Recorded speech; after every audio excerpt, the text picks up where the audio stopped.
Eh oui, le choix c'est le choix. Vous qui êtes de passage à Lubumbashi dans le Haut-Katanga, voici pour vous une très bonne nouvelle. Un seul endroit pour votre détente et divertissement. Insomnia Night Club Terrasse Bar Restaurant. Insomnia Night Club Terrasse Bar Restaurant. Les services de qualité sont mis à votre disposition avec toute gamme de bières et boissons.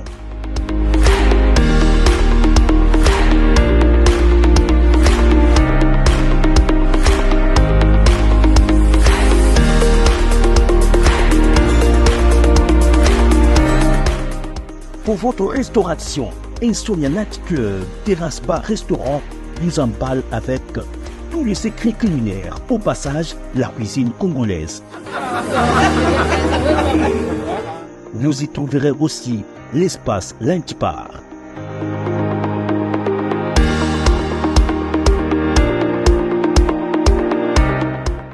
Net Club Insomnia contient aussi des box VIP et autres.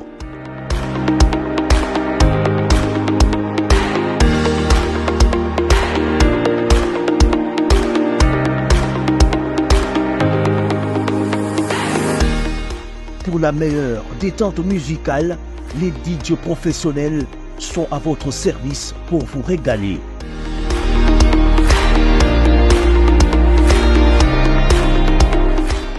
Insomnia Night Club Terrasse Bar Restaurant, nous sommes dans les Haut-Katanga, localisé sur l'avenue Abekaozi, à l'intervalle entre Roué et Kimbangu, dans la commune de Lubumbashi.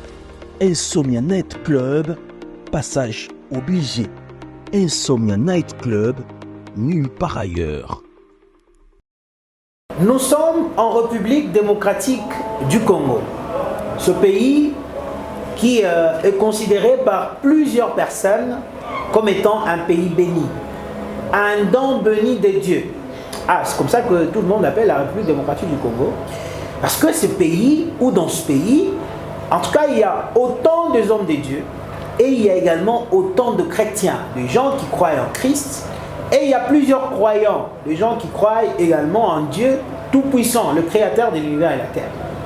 Mais il y a beaucoup également de chrétiens qui, finalement, arrivent à beaucoup prier pour le bien-être de ce pays, arrivent à beaucoup prier pour le bien-être de leur famille. Mais finalement, il y a beaucoup de prophètes également, ici même, en République démocratique du Congo, des grands prophètes, des grands pasteurs, qui prophétisent pour le bien-être de familles, de leurs croyants dans les églises, ou des fidèles dans leurs églises, mais également prier pour le développement de la République démocratique du Congo. Mais y a-t-il une durée?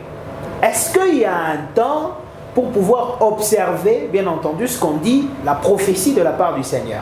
Cette question dérange, n'est-ce pas, la population RD congolaise. Parce que plus de 10 ou de 100 millions d'habitants, à tous nous prions, tous nous aspirons, bien entendu, à des prophéties. Mais pourquoi ça traîne?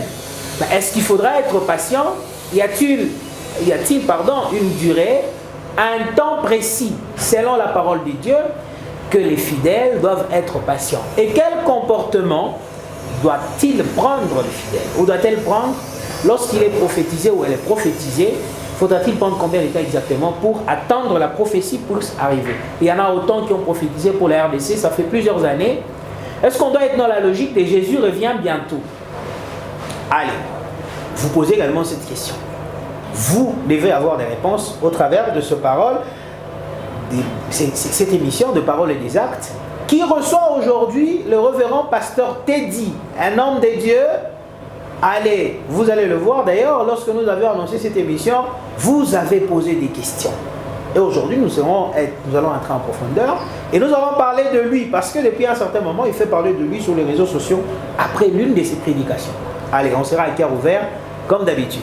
Homme de Dieu, bienvenue.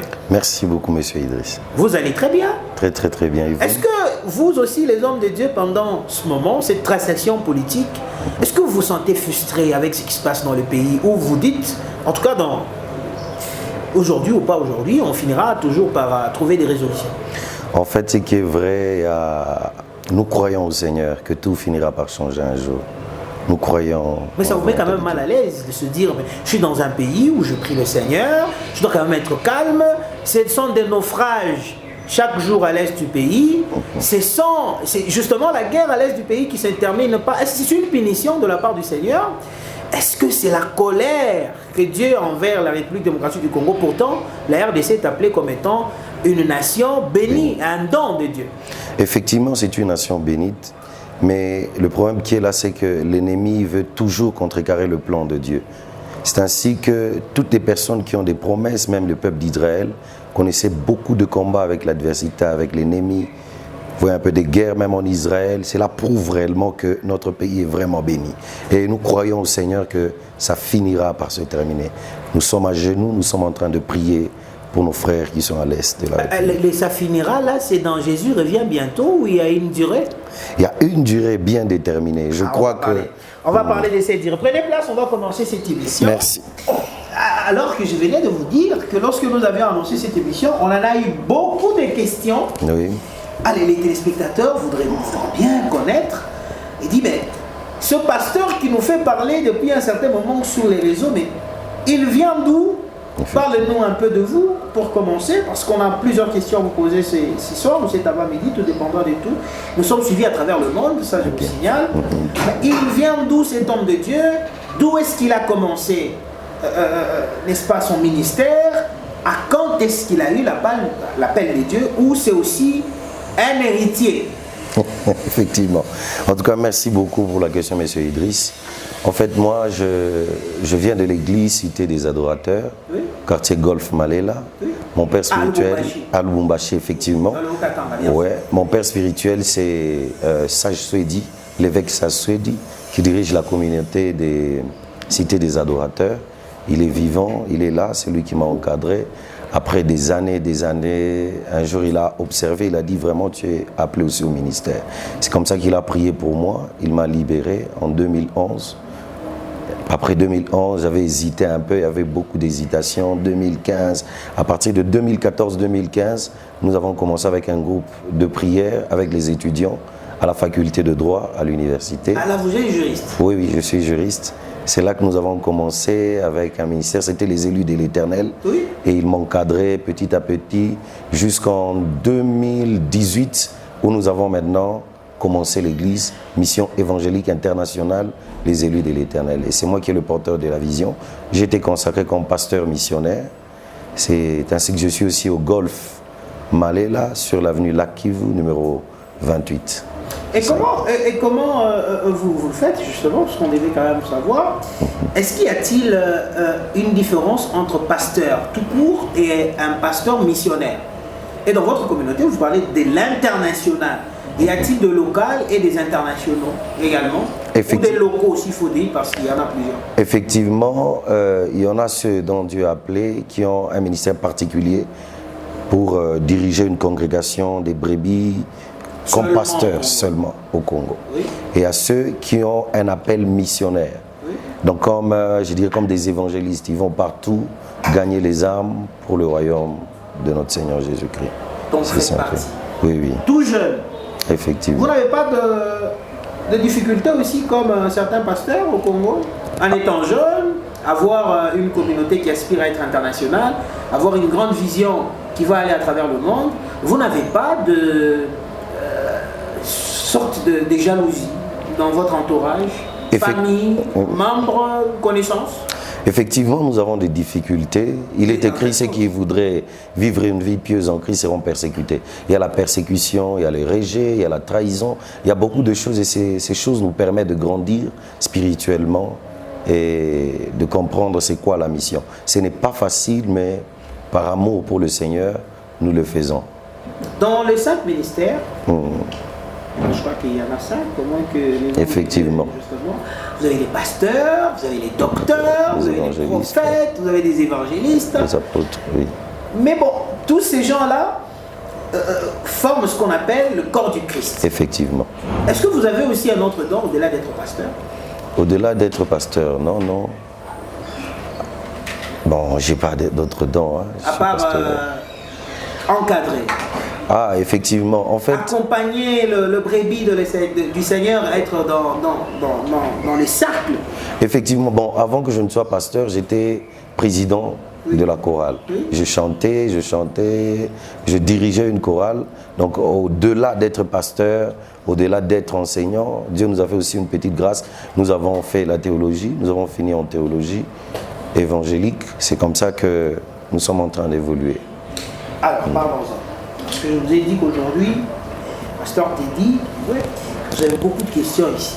Effectivement. Les téléspectateurs, les gens qui vous suivent, et je pense qu'il y a aussi même certains de votre église. Il y en a plusieurs questions, mais on va essayer quand même de vous poser quelques questions. Mais d'entrée des jeux, nous avons un thème important, un sujet que nous allons débattre dans cette émission.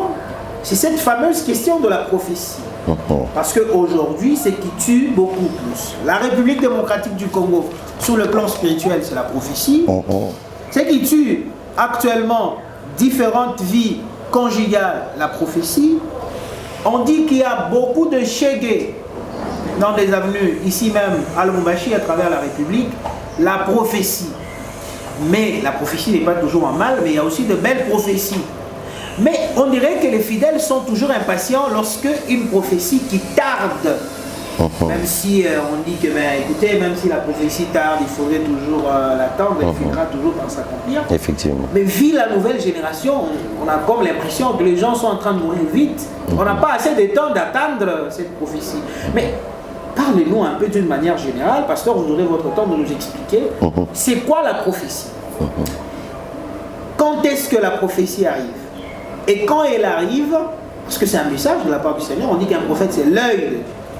Mais quand ça arrive, combien de temps faudra-t-il attendre? Est-ce que Dieu, quand il donne la prophétie, il donne aussi le temps?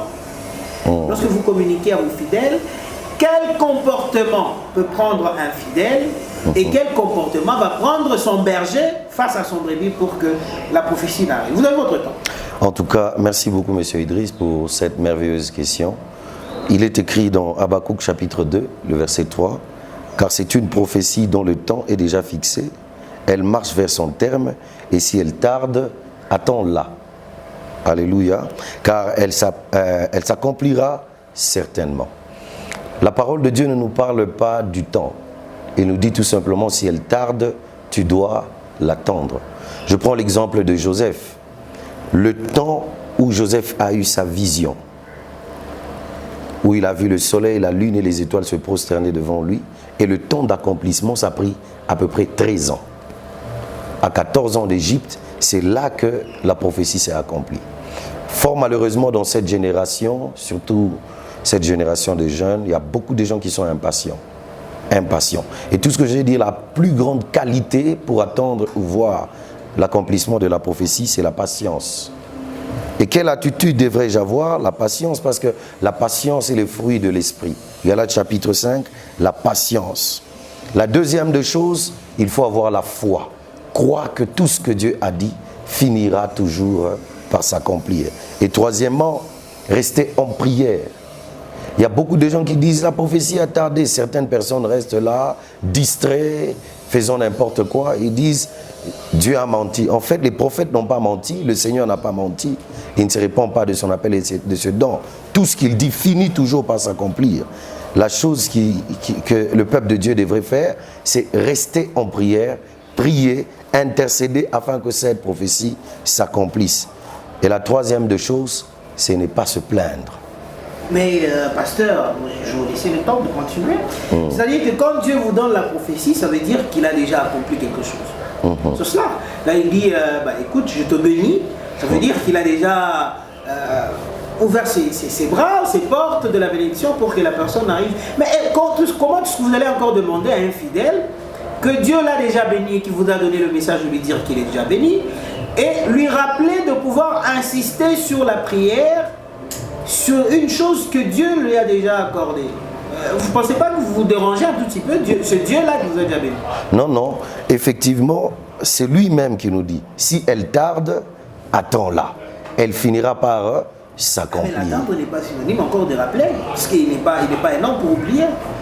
Quand on m'a déjà prophétisé, alors ça ne sert à rien de revenir encore dans la prière, je m'arrête là, parce qu'on me dit d'être patient tout simplement. Non, il faut être patient et attendre dans la prière. Ton père peut te promettre, par exemple, dans la maison, nous avons les enfants. Le père promet à l'enfant, quand je reviendrai, je t'apporterai, je ne sais pas, des bonbons. L'attitude de l'enfant poussera le père à donner. Il peut dire que je viendrai le soir à 10h comme à 11h. L'enfant doit attendre patiemment la promesse de son père. C'est que son père a dit, il finira par l'accomplir. Et imaginez-vous, le papa rentre à la maison, il trouve l'enfant qui a déjà cassé les vitres, l'enfant est totalement distrait, soit l'enfant n'est pas là, il rentre très tard, il risquerait de manquer ce bonbon.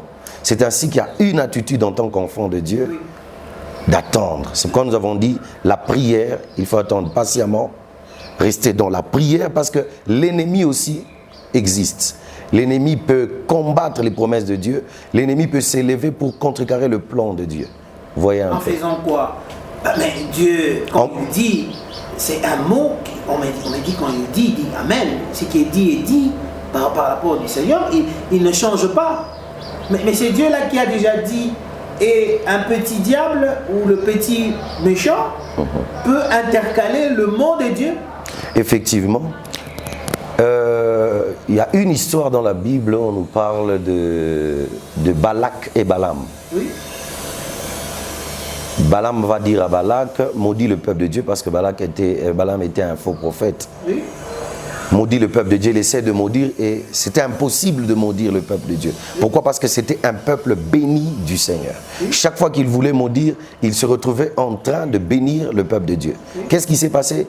Il va dire, pour que ce peuple soit maudit, il faut les pousser dans les interdits. Si on les pousse à faire l'interdit, ainsi la malédiction va frapper le peuple.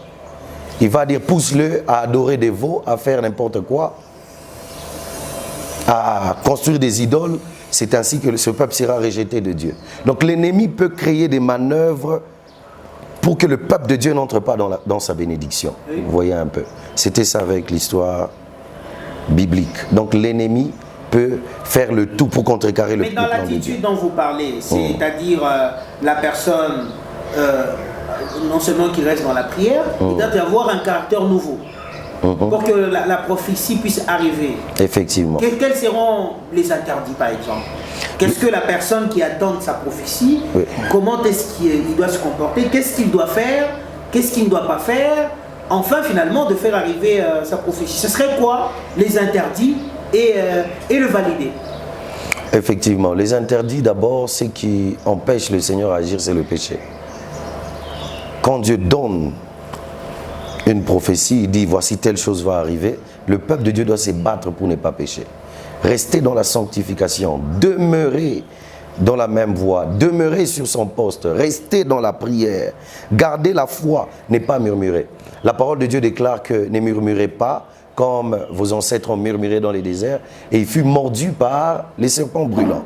Dieu a sorti le peuple d'Israël pour les amener en Canaan, sortir de l'Égypte en Canaan. Mais dans ce chemin dans le chemin de l'accomplissement des promesses, qu'est-ce qui s'est passé? Les murmures.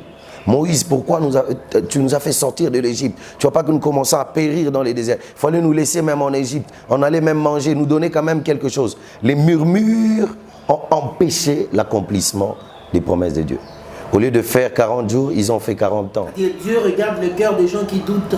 Il dit, mais j'étais déjà béni, mais tu continues à douter, alors j'arrache ma bénédiction. Effectivement, le doute aussi. Le doute, c'est le manque de foi. Or, il est écrit, tous ceux qui s'approchent de Dieu croient que Dieu existe et qu'il est le rémunérateur de ceux-là qui les cherchent. Très bien. Alors, il y a des questions. Il y a l'un de tes spectateurs qui a posé cette question depuis Kinshasa.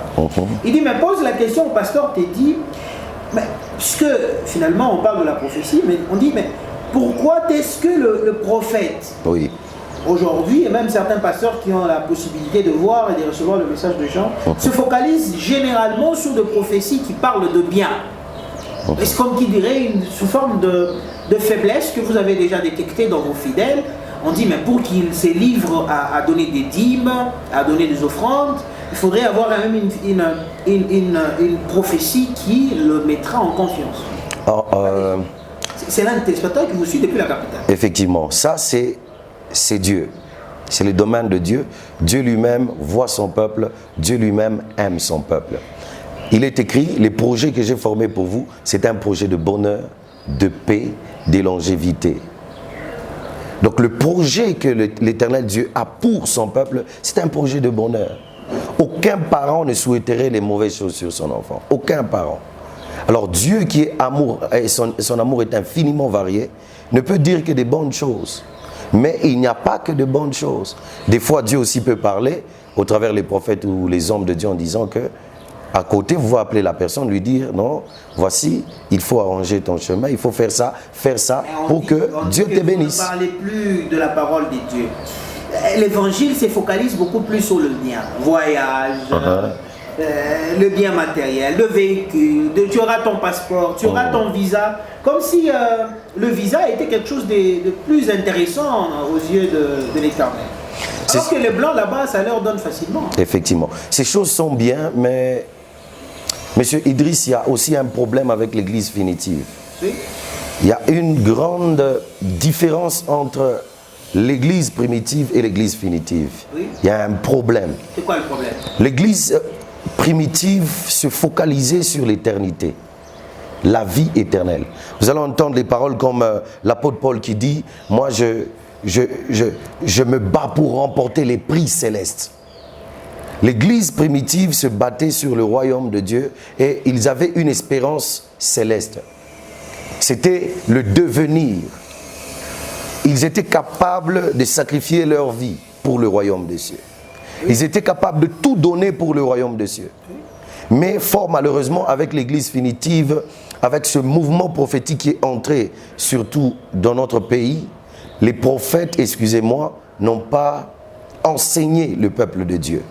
Comment attendre la prophétie, comment vivre en tant que chrétien. Alléluia. Donc c'est ça un peu. Ça a bouleversé l'Église du Seigneur. Et vous voyez plusieurs jeunes qui s'élèvent et donnent des prophéties. Ils n'ont pas été enseignés, ils ne sont pas restés à l'église. Ils sont allés dans des montagnes, dans des déserts. Ils commencent des petits groupes de prière. Et c'est ces gens-là qui induisent le peuple de Dieu dans les erreurs. Mais c'est la faute des visionnaires. Vous qui étiez visionnaires, vous n'avez plus le temps d'encadrer des pépinières de jeunes pasteurs qui viennent dans vos églises. Vous les apprenez seulement à prêcher sur comment inciter les gens à pouvoir donner la dîme, offrir à Dieu, comme si c'était plus important. En fait, finalement, l'offrande n'est pas mauvaise, justement, mais ça est devenu un facteur favorisant dans vos prédications ou dans vos enseignements. Ce que vous avez dit, vous avez aussi raison. Beaucoup des hommes de Dieu, c'est les hommes de Dieu qui ont induit le peuple de Dieu en erreur. Oui. Pourquoi? On les a plus montré les matériels au lieu de leur parler de l'éternité. Mais comment les gens commencent à refuser d'aller à l'église pour ça? Beaucoup de gens. Et aussi le mal aussi, c'est le peuple de Dieu. La parole de Dieu déclare dans 2 Timothée chapitre 3, du 1er au 12e verset. L'apôtre Paul va dire à Timothée, « Timothée mon fils, dans les derniers temps, il y aura des jours difficiles. Les hommes auront du mal à entendre la sainte doctrine. Ils se tourneront vers des fables et des doctrines des démons. Les hommes voudront écouter ce qui fait bien à leurs oreilles. Ils ne voudront pas écouter l'évangile qui les mène vers le royaume des cieux, qui les aide à grandir spirituellement. Et c'est ce que nous voyons. Et la Bible déclare, ils se susciteront des foules de docteurs. Aujourd'hui, vous voyez quelqu'un qui s'élève de lui-même, il s'est dit, je suis prophète. Parce qu'il a vu 2 visions.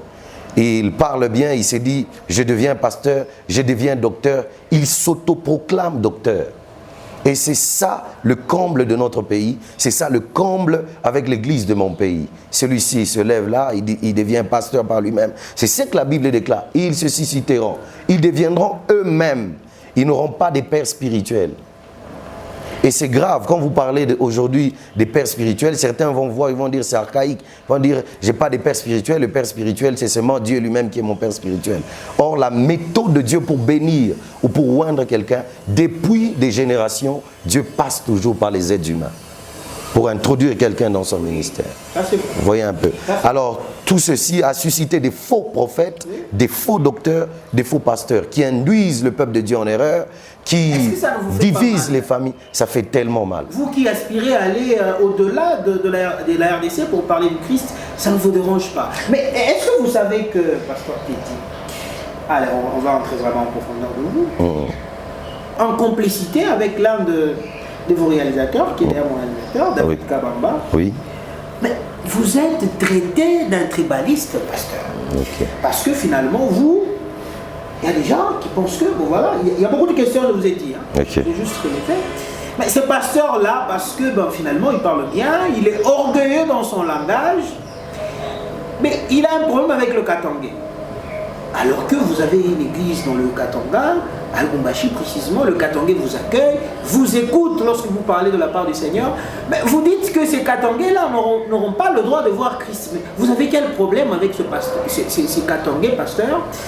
Et d'où vient cet esprit du tribalisme que vous voulez transcender avec beaucoup de lucidité dans le fief de Katanga? Est-ce que vous savez que les Katangais sont compliqués? En fait, merci beaucoup, monsieur Idriss. Je vais parler à tous les Katangais. Je vous aime et je suis moi-même Katangais. Non, mais avec votre réalisateur, David Kabamba, vous avez fait grabuge en RDC. Beaucoup de gens parlent de cette vidéo. Mais écoutez ce pasteur qui met en cause le Katangais. D'abord, les Katangais ont beaucoup de problèmes actuellement. Et il vient renchérir comme si vous êtes suivi à travers le monde et tous les Katangais étaient vraiment fâchés contre vous. Ils m'ont demandé, mais écoutez Idriss, je vais lui poser une question directe. C'est quoi? Vous avez quel problème avec le Katangais? Voilà. Vous fait quoi? Il est écrit dans Actes des Apôtres chapitre 23, l'arrestation de l'apôtre Paul. L'apôtre Paul est arrêté. On l'amène devant la barre. Il y a les Sadducéens et les pharisiens de l'autre côté. L'apôtre Paul dit, « Homme frère, qu'est-ce qu'il y a parce que j'ai parlé de la mort et de la résurrection? Je suis pharisien et mon père a aussi été pharisien. » La Bible déclare qu'il y a eu division entre la foule et la masse. Ils se sont divisés. Les Sadducéens ne croyaient pas en la résurrection. Les pharisiens croyaient. Il y a eu des divisions.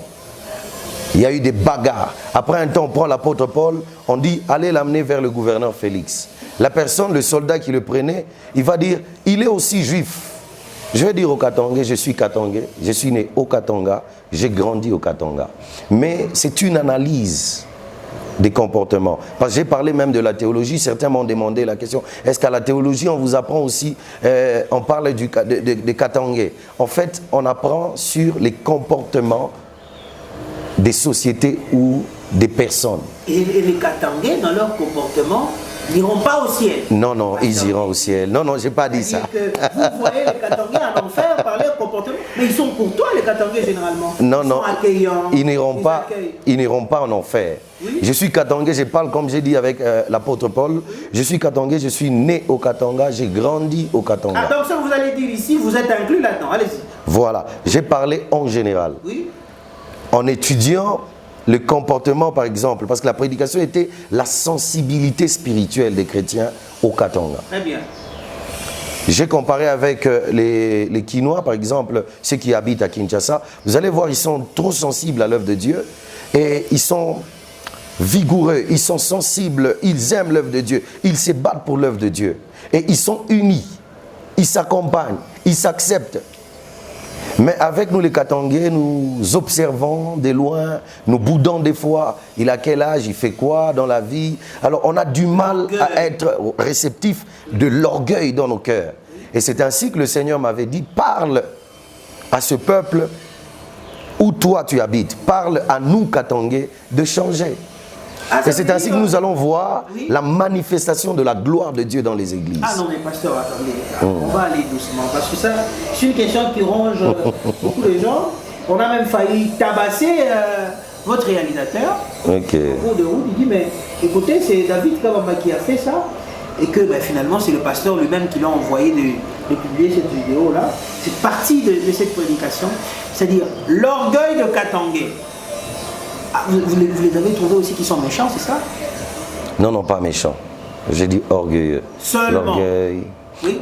Allez-y, en fait, je voulais ici, parce que vous allez faire comprendre le Katangais, vous parlez de l'orgueil. Je parlais de la sensibilité. Croire en la personne que Dieu a envoyée. Bien sûr. Je ne parle pas qu'ils sont orgueilleux dans d'autres domaines, dans non. Je parle, oui. Ils n'acceptent pas facilement. Facilement. Et entre nous, Katangais, on a du mal. Non, pas d'amour. Ouais, il n'y a pas d'amour, on est divisé. Et si l'autre commence à se distinguer dans la ville, les autres cherchent, on cherche à les faire taire. Oui, ça c'est très vrai. Or, c'est ce que je vous ai dit tantôt. L'Église primitive avait marché avec les 4 piliers. L'amour fraternel, la communion fraternelle, la prière, les enseignements des apôtres, la fraction des pains. Mais l'Église finitive l'église, mon église du Katanga a du mal à être unie. Nous paraissons être unis, mais nous sommes divisés. C'est ça le point avec l'église finitive. On est divisé, on n'est pas unis, on a de la haine, l'amour a diminué. C'est ce que je vous ai dit aussi dans 2 Timothée chapitre 3. Il est écrit que l'amour se refroidira. L'amour de plusieurs se refroidira. L'amour dans le cœur, voir l'autre évoluer, l'acclamer, faire sa promotion, c'est devenu difficile aujourd'hui. C'est comme ça que je réveille la conscience de tous les Katangais. Nous, Katangais, nous devons être sensibles à l'œuvre de Dieu. Et je crois qu'il y a des gens que Dieu va susciter dans cette ville de Lubumbashi. Là, vous voulez parler avec douceur. Là, vous voulez parler avec douceur. On va prendre cette vidéo, on va regarder cette vidéo dans 30 secondes, on va écouter ce qu'a dit le pasteur. Parce qu'ici, il y a des questions directes ici. Mais on va quand même vous écouter. Là, vous parlez avec douceur.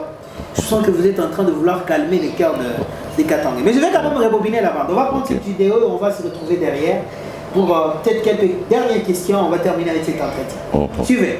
Je veux un peu réveiller la mémoire de nos Katangais. Selon les études dans la théologie, il y a un comportement bizarre chez les Katangais. Les Katangais ne sont pas réceptifs à la présence de Dieu. Généralement. Quand ils sont dans la présence de Dieu, certains sont là pour observer. Qu'est-ce qu'il va dire? Qu'est-ce qu'il va dire? Est-ce qu'il a notre âge? Comment est-ce qu'il va parler de quoi? Vous avez des gens remplis d'orgueil et ne sont pas réceptifs. Alléluia. Alors, pasteur, vous ne voyez pas que vous êtes un peu si dur? Même si en étant professeur, en étant enseignant, en étant père, même s'il faudra châtier, de cette manière-là, il est fort. Effectivement, il est écrit, nous sommes imitateurs de Christ. La parole de Dieu déclare que Christ, en public, devant la masse, il parlait avec beaucoup de dureté. Mais quand il était dans les secrets avec les disciples, il essayait de leur faire comprendre certaines choses. C'est ainsi qu'il avait des problèmes avec les pharisiens, les sadducéens et les autres. Pourquoi on disait que son langage était tellement dur et difficile? Comme je venais de vous dire tantôt, je ne le parle pas avec la haine, mais je le dis avec beaucoup d'amour que nous devons changer. Le Katangais est béni, le Congo est béni, mais il faut qu'il y ait des personnes sensibles qui craignent le Seigneur et qui croient aux hommes de Dieu que c'est Dieu qui les a envoyés pour les bénir. Mais qu'est-ce que vous leur dites justement quand est-ce que vous écoutez ça, pasteur? Qu'est-ce que vous prévoyez en termes de résolution, en termes de, comment on dit, en termes de propositions pour que cette harmonie revienne dans le cœur de Katangais, cet amour entre chrétiens, entre enfants de Dieu. Et d'ailleurs, j'ai dit, c'est à un moment donné, vous avez votre corporation, le corps du Christ, qui n'existe presque plus. Est-ce que vous avez des résolutions, des pistes de solutions? Voilà, des pistes de solutions pour nous, c'est demander la faveur de Dieu. Implorer la grâce du Seigneur. Parce que de nous-mêmes, nous ne serons pas. Mais demander que Dieu nous aide à manifester l'amour, surtout l'amour les uns pour les autres. Vous voyez voir, par exemple, toujours la même vidéo que vous avez dite, les insultes, et certains m'ont appelé, non, tu as dit des Katangais, tout ceci. Vous voyez les commentaires, les insultes, vous dites, est-ce que ça, c'est les cœurs de Dieu? Donc tout ce que je veux dire à nous Katangais, c'est de nous aimer les uns les autres. Prier pour que l'amour de Dieu se manifeste en nous. Et je demande aux hommes de Dieu d'enseigner, de marcher. Il n'est pas peur d'enseigner. Les hommes de Dieu doivent enseigner parce que l'Église grandira quand les enseignements des apôtres seront prêchés. Pas seulement par la prophétie. Vous entrez dans l'église, on commence déjà directement. Maman, j'ai vu ça. Non, non. L'église croissait dans les enseignements des apôtres. Et j'appelle à tous les pasteurs de remettre les enseignements dans l'église. Très bien. Alors, on va finir par cette dernière question, pasteur. Avant-dernière question, bien entendu. Est-ce que vous êtes au courant que le ministre de la Justice, Constant Mutamba, parmi ses décisions prérogatives, il a dit qu'il y en a plusieurs églises en République démocratique du Congo. Ici au Katanga, il y en a beaucoup. Il ne peut pas faire 3 parcelles sans retrouver une église. Il va ravager, balayer toutes ces églises qui ne se conforment pas avec l'État congolais, mais aussi la personne de pasteur. Vous êtes moins diplômé, même, à la limite, vous n'êtes pas gradué, on ferme votre église. Vous ne méritez pas d'être berger. Est-ce que vous êtes de cœur avec le ministre? où justement par rapport au niveau d'études, il se dit il faudrait avoir des documents, il faut passer par la théologie. Si vous n'avez pas tout ça, on ferme. Alors que nous les protestants, et certains protestants qui me regardent, ils sont dans la logique d'être appelés par Dieu. Dieu m'a appelé dès mon bas âge, je suis l'appel de Dieu. Mais est-ce que le ministre est très dur ou vous soutenez la décision du ministre de pouvoir ravager un peu des églises qui créent des désordres? En fait, j'ai salué le ministre en passant. Oui. Merci pour tout. Vous savez, pour moi, je le soutiens. Je le soutiens pourquoi? Parce qu'il y a beaucoup de bavures, beaucoup d'exagération. Comme je vous disais tantôt, qu'il y a par-ci par-là, les gens s'élèvent, ils s'autoproclament pasteur, ils s'autoproclament prophète, ils s'autoproclament docteur. Alors, vous allez comparer, par exemple, l'église catholique et l'église de réveil, dite église de réveil. Là où il y a beaucoup de dégâts, c'est dans les églises de réveil. Vous êtes d'accord avec moi, cher pasteur? Pourquoi il y a beaucoup de dégâts? Les catholiques ne peuvent pas se lever un bon matin et s'autoproclamer prêtre. Vous ne verrez jamais un catholique s'autoproclamer prêtre. Il doit passer à l'école plus de 7 ans. Il étudie la psychologie, il étudie la théologie, il étudie la Bible, il connaît la Bible et connaît transmettre et comment gérer les conflits dans une église. Mais tandis que nous disons, nous avons seulement les dons, nous avons l'appel, c'est comme ça qu'il y a beaucoup de divisions, il y a beaucoup d'enfants, comme vous venez de le dire tantôt, qui sont jetés dans les rues, faute d'une prophétie qui n'a pas été donnée avec beaucoup de sagesse.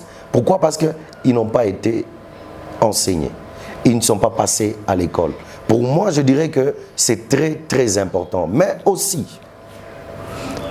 parlons de ceux qui n'ont pas assez de moyens. Les pasteurs qui n'ont pas assez de moyens pour aller faire les études, les documents, les études théologiques. Il y a des gens qui ont des véritables appels. Ils sont appelés par Dieu. Mais ils n'ont pas assez de moyens pour faire les études, pour avoir tous les documents. Mais vous allez les disqualifier. Ça aussi, on risque d'avoir un problème avec Dieu. Vous allez voir aussi certains qui sont dans l'occultisme et font n'importe quoi. Ils ont tous les papiers. Et c'est compliqué. Alors tout ce que je demanderais au ministre de la Justice, c'est qu'il soit patient. Et il veut frapper fort. Qu'il soit patient. Allez, très cher ministre, je pense que vous allez tomber, votre communication va tomber sur cette émission. Le pasteur te dit, vous demande d'être patient un tout petit peu, mais ne fouettez pas fort sur les hommes de Dieu. Je finis avec cette petite dernière question directe. Maman pasteur, lorsqu'il regarde les insultes, il regarde la pression avec le Katangais, elle ne vous demande pas à un moment de se dire, mais écoutez papa, arrête un peu les histoires, tu es encore le juriste, il y a le barreau qui nous attend pour le bien-être de la famille. Elle vous dit quoi finalement? Bon, généralement, quand elle a vu ça, elle m'a appelé d'abord. J'ai appris ça même à mon bureau, il y a des gens qui disent ça. Il faut faire attention. Elle a eu quand même un peu peur. Ah mais oui. Elle m'a dit, il faut faire attention. Elle ne blague pas. Il faudrait faire attention, tu vois un peu. Toi, tu n'as pas mal dit, mais les gens comprennent mal les choses. J'ai dit, t'inquiète pas. Dieu va vous protéger. Tout ira bien. Oui. Et ils finiront par vous comprendre. Ouais. Et je pense qu'après cette émission, ils vous ont compris. Ouais, je crois que vous m'avez compris. Parce qu'on voit cette émission est en train de terminer. On va terminer cette émission, pasteur. Effectivement. En regardant ces milliers de Katangais qui vous regardent, qui vous ont suivi, au-delà des 40 minutes, ce serait quoi le tout dernier mot que vous allez leur dire? Le Katangais, je dis bien le Katangais, seulement. Parce qu'eux, ils sont fâchés contre vous. Ce serait quoi? Le tout dernier mot que je veux dire aux Katangais, aimons-nous les uns les autres, supportons-nous les uns les autres et prions pour la paix pour notre pays. Ce n'est pas le temps de s'entre-déchirer. C'est un moment où nous devons être unis, prier pour le pays, prier pour les autorités afin que la paix règne dans le pays. Parce qu'il est écrit, priez pour les autorités, priez afin que vous meniez une vie paisible. Donc restons unis et prions pour notre pays. Cette émission est terminée, mesdames et messieurs. Merci. Merci, pasteur. Merci beaucoup d'avoir répondu à notre question à cœur ouvert. Merci. Vous n'êtes pas gêné à répondre à toutes mes questions. Merci également à vous qui nous avez suivis à travers le monde. Je sais que vous allez couper encore davantage pour reposter, publier, répondre, bien entendu, parce qu'il y a aussi ceux qui vous ont défendu en disant que oui, les Katangais sont des orgueilleux. Allez, il a répondu, il a expliqué ouvertement Et il a donné également qu'il y a une durée d'attendre la prophétie. Dans la prière, mais aussi d'éviter le péché. Parce que vous, lorsque vous attendez la prophétie, quand on vous a dit que vous êtes béni, c'est le moment là de se laisser ouvert. Allez, cette émission est finie. Merci beaucoup, que Dieu vous bénisse. David Kabamba, lorsqu'on t'a déjà prophétisé, reste concentré dans la prière. Évite les péchés. C'est terminé. Merci. Merci.